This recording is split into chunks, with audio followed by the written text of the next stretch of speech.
100 ग्राम वजन का कोई इशू आ गया, एक दिन में 3 मुकाबले जीतने और तीनों में दिग्गजों को हराना, जो डिफेंडिंग चैंपियन थी उसको हराना, पुरानी ओलंपिक की सिल्वर मेडलिस्ट को हराना।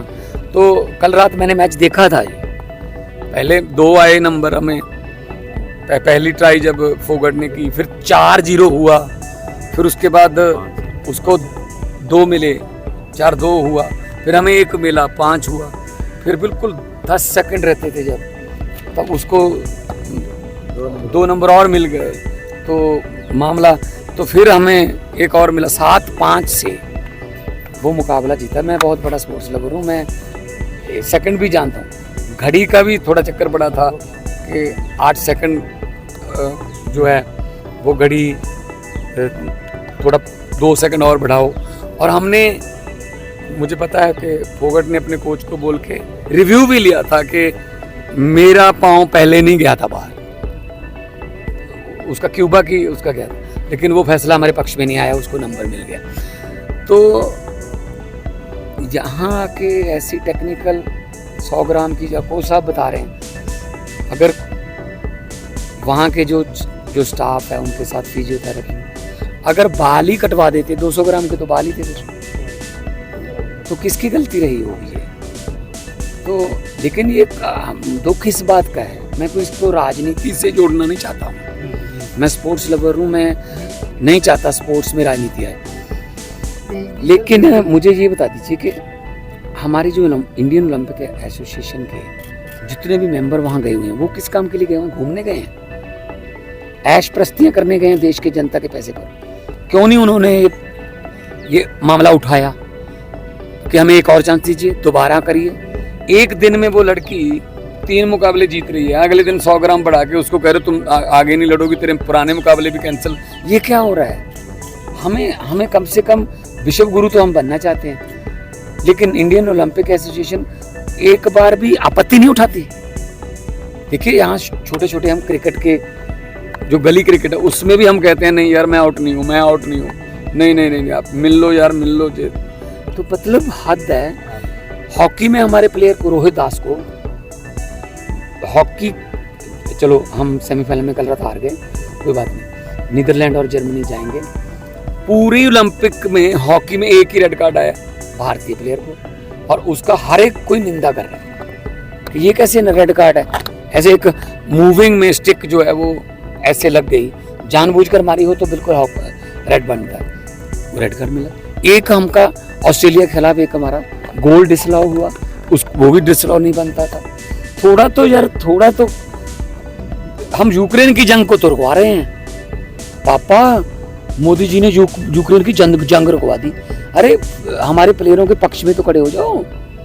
और हाँ, जब वो फाइनल में पहुंची तब कोई ट्वीट नहीं, जब वो डिस्क्वालीफाई होगी तब तुम मेरी बेटी हो, तुम चैंपियन हो कि चैंपियन हो। यार काम सर क्या लगता है साथ खड़े हैं? मोदी ने कहा कि साथ खड़े हैं, साथ तो मैं भी खड़ा हूँ, साथ खड़ा हूँ। पेरिस जाने के लिए आपको मौका नहीं दिया गया। हमें अप्लाई कर, मैं एक एग्जांपल देता हूँ। सुनीता रानी ने हमारे लिए एशियाई खेलों में मेडल जीता। सुनीता रानी सुनाम से थी, उसका डोप टेस्ट पॉजिटिव आ गया, उससे मेडल छीन लिया गया। जो बेचारी को यहाँ ढोल धमाकों के साथ उसको लेके आना था, वो सारा प्रोग्राम कैंसिल करने पड़ गए। उसने अप्लाई कर दिया, मतलब कोर्ट में चैलेंज कर दिया, इसको अपील कर दी। 10 दिन के बाद उसका जो डोप था वो क्लियर हो गया और उसको मेडल वापस मिल गया। आजकल पंजाब पुलिस में है वो। तो कम से कम कहीं ना कहीं अप्लाई तो करें। और मुझे तो, मैं आते आते ही देख रहा था कि अब क्यूबा की जिसको हराया कल रात विनेश ने, उसको फाइनल में एंट्री दे दी। अब तो फिर खत्म ही हो गए चांस। फिर तो थोड़ा बहुत तो ये होना चाहिए। भारतीय कुश्ती संघ क्या, एक मिनट, भारतीय कुश्ती संघ क्या कर रहा है? इसी विनेश फोगट को पहले दरियों पे बिठाया जंतर मंतर पे, रो रही थी वो टाइम दरियों पे बैठे था, वो टाइम गद्दे पे प्रैक्टिस करने का था। क्या सिस्टम जिम्मेदार नहीं है इसके लिए? कहीं ना कहीं तो मानना पड़ेगा। हमारे प्लेयरों को पहले तो अपने हक मांगने के लिए लड़ाई लड़नी पड़ रही है, वहां पे दरियों पे जाके बैठ के वहां जंतर मंतर पे धरने, जिंदाबाद मुर्दाबाद। ये प्लेयरों का काम है जिंदाबाद मुर्दाबाद, और उनको करनी चाहिए थी यहाँ प्रैक्टिस। अब जब वो अपनी बलबूते पर फाइनल में पहुंच गई, तब एक 100 ग्राम 50 ग्राम का टेक्निकल। साहब संदीप जी कह रहे हैं, संदीप सिंह जी कह रहे हैं कि एक फिजियो न्यूट्रिशनिस्ट और जो उनके साथ डॉक्टर होता है, उसकी मेडिकल होता है, वो उसकी जिम्मेदारी होती है। अच्छा, आप इस पर क्या? देखो जी, ये तो पहले भी कहते थे, कुश्ती संघ में किसकी जिम्मेदारी थी पहले?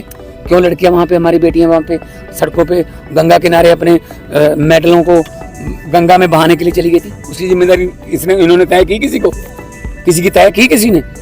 ये क्या समझते हैं यार, हम छोटे छोटे गाँव से उठ के लोग, मैं मुख्यमंत्री बन गया छोटे से गाँव से उठकर, ये छोटे से गाँव से उठकर लड़की ओलंपिक में खेल रही है, छोटे से छोटे गाँव से उठकर लोग, हमारे बच्चे मेडल ले रहे हैं। ये चाहते नहीं है कि हम छोटे छोटे लोग, हम आम घरों के आम बेटे बेटियां जो है कामयाब हो जाएं ओलंपिक में, कॉमनवेल्थ में, एशियाड में, या पॉलिटिक्स में, या कहाँ भी। ये चाहते ही नहीं है। तो कहीं साजिश हो सकती है सर, साजिश हो सकती है। तो मैं इसके बारे में तो कुछ नहीं कहूंगा, लेकिन हाँ इतना है कि ये मतलब कोई ना कोई तो, देखो ये हर वक्त आधी रात को उठ के अपना वेट करेगी क्या विनेश? ये काम तो कोचेस का या उनके जो फिजियोथेरेपिस्ट हैं उनका है कि सुबह मैच से पहले क्या करना है, क्या खाना है, रात को क्या खा के सोना है। ये तो बहुत करना चाहिए था। अब करना चाहिए क्या है? अब तो उन्होंने दे दिया क्यूबा की जो रेसलर है उसको, अब इससे पहले करना चाहिए था। हाँ, एड में बोलते हैं मोदी जी ने यूक्रेन का युद्ध रुकवा दिया। मैं चाहता हूँ ये क्यों नहीं रुकवाया? ये बेइंसाफी जो हुई है हमारी लड़की के साथ, रुकवानी चाहिए थी। स्ट्रॉन्ग जो है वो विरोध करना चाहिए था। नीता मानी जी बैठी है वहाँ पे, IOC की, इंडियन ओलंपिक एसोसिएशन की। अगर आप ये वीडियो YouTube पर देख रहे हैं तो हमारे चैनल को सब्सक्राइब करें और बेल आइकन को दबाना ना भूलें। अगर आप Facebook पर ये वीडियो देख रहे हैं तो हमारे पेज को लाइक करें।